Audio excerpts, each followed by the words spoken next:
Hello everyone, welcome back to my channel. Can you solve this math question? Many people can solve this question by this wrong method.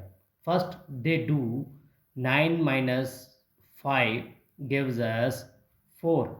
Then 4 times 9 minus 3 gives us 6. And finally 4 times 6 gives us 24.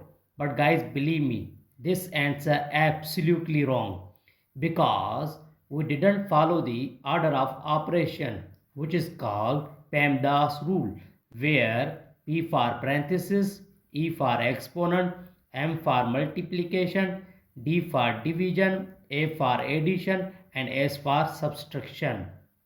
So guys, in this expression, here is parenthesis, inside the parenthesis subtraction, multiplication and subtraction.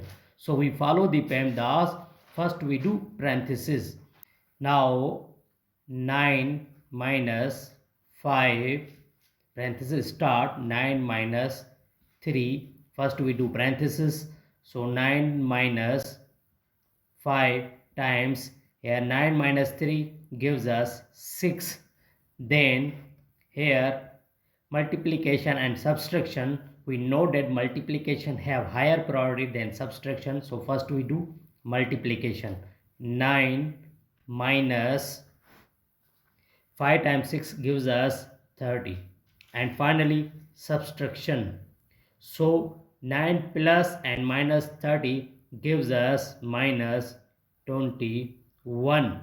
This is the right answer. If you enjoyed this video, then like and subscribe to the channel.